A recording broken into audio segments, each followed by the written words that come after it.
Isang ganito lang, basta isang ganito lang yan, oh, tingnan mo. Yung sinasabi mo na ang gobyernong ito promoting drugs and criminality. O tingnan mo nga, sa panahon ni Pangulong Bongbong Marcos, bultuhan ang hulihan. Doon sa tatay mo, wala. Yung mga kinakatok ko, no? O katok, katok, katok, hanggang doon lang ho, mga kababayan.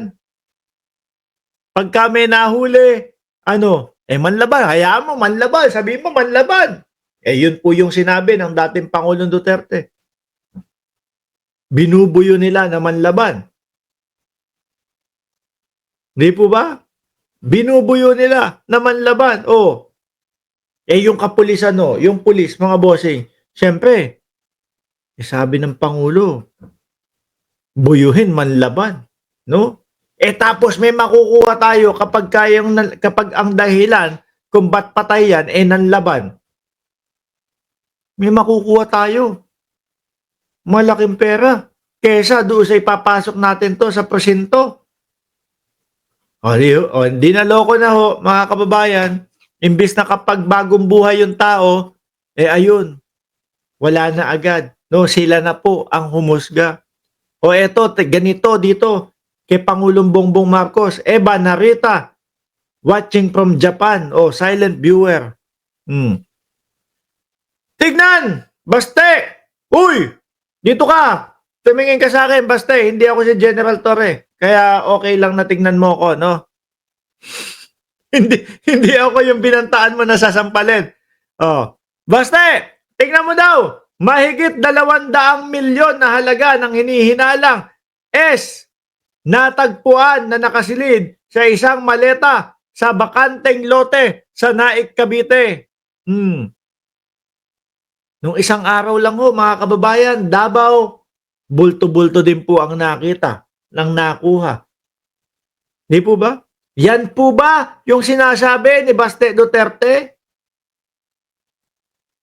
Na daw ho, nagpo-promote o kulang na lang mag-promote ng criminality at drugs ang ating Pangulo at ang gobyerno ng Pilipinas. Ano ito, Baste? Bakit bultuhan? Hindi kagaya nung sa inyo, papiso-piso.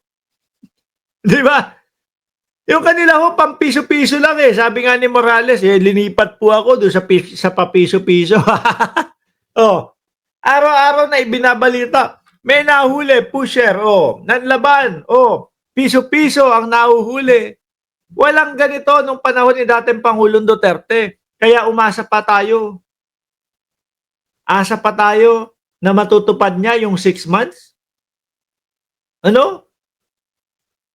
Sabi nung tumakbo, 2016, 6 na buwan, ubos ang droga.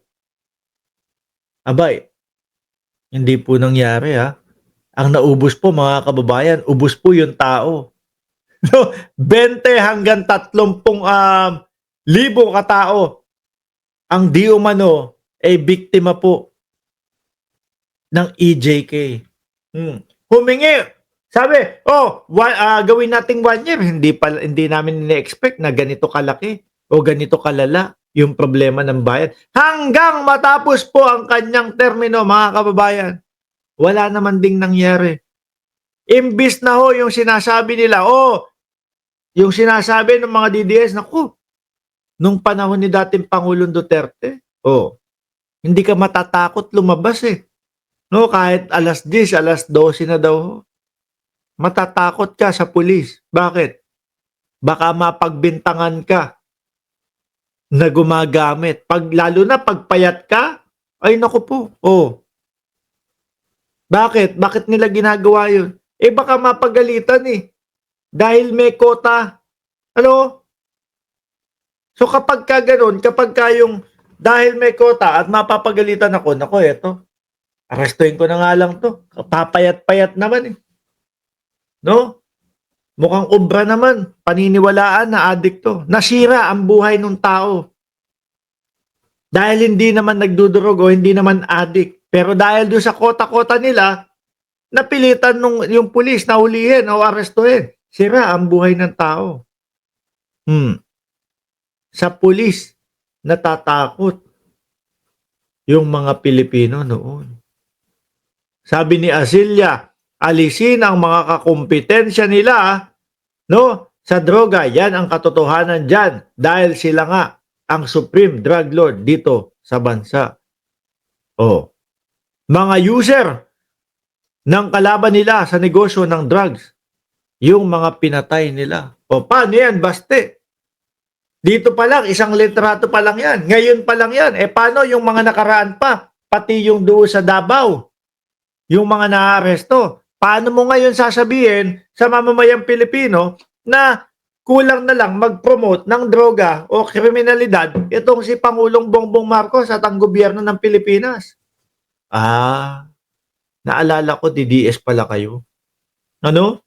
Uso nga pala sa DDS, mga bossing, yung ebas-ebas lang, yung sabi-sabi lang, laway-laway lang. Di ba? Laway-laway lang. Ebidensya. Huwag na tayo umabot doon. Wala kami niyan. Hanggang laway lang kami. Yun lang ang kaya namin. No? Babatikos kami. Pag hinagilapan mo kami ng ebidensya, nako, hindi ka na namin kakausapin. Ganun na ganun si Sara Duterte. Ngayon, ewan natin, baka umiiyak ho yun ngayon. Ang pinroklama ho si Benny Abante, mga kababayan. Sabi ni Mayet Badwa, mayaman yang mga yan sa laway-laway. Puro ganun lang ho ang estilo, di ba? Puro ganun lang ho yung mga estilo nila, mga kababayan. Biruin mo, si Inday Sara, dumayo pa doon sa Maynila. Dinayo pa yung distrito ni Abante para lang ipakita yung picture na nakadila. Ayan. Naku, nag-iiyak siguro yung mga yan. Yung mga DDS. Balik sa Kongreso. Si Congressman Benny Abante, paano ba yan? Di ba, mag-iiyakan na naman. Sabi ni Sir Rohel, Magsino, salamat po sa inyong super sticker, sir. Ayan ganyan ang hulihan. Di ba? Hindi ho yung kagaya nung kanila piso-piso lang ho Eto kay Pangulong Bongbong Marcos, sa loob ng isang buwan, ilang beses yata tayong nakakakita ng mga ganyang balita. Di ba? Ilang beses tayong nakakakita. Yung isang linggo lang mga bossing Davao yung nakita natin na naaresto na nakuha mga kababayan. Pero syempre, dahil nga ayaw ng mga DDS ng mga ganitong balita, ay nako, expect nyo na mga kababayan, doon sa mga DDS na i-expect nyo na mga bossing, nasasabihin niya mga yan, nako po, photo ops lang yan. Nako po, kunyari lang yung mga yan. Pero pag ang dating Pangulong Duterte, merong mga huli sila, papiso-piso. Ay naku, nagpapalakpakan pa huyang mga yan. Di ba? Biglang magsisigawan po, Duterte! Duterte! Pero ito po yung katotohanan. Ayan Bulto-bulto. Magkano halaga? Mahigit 200 milyon. Halaga. Punta ka Davao, halos lahat may dimple na. Humpak? Loko-loko to si INC Punta ka sa Davao, halos lahat may dimple na, kakadrugs. Yung mga nakahumpak na ganun? Diyos ko po. Nasaan na? Sabi, huwag nang magsenador si Marcoleta kung mag-aabogado pala siya kay Sara. Mamaya pupuntahan natin yang si Marcoleta.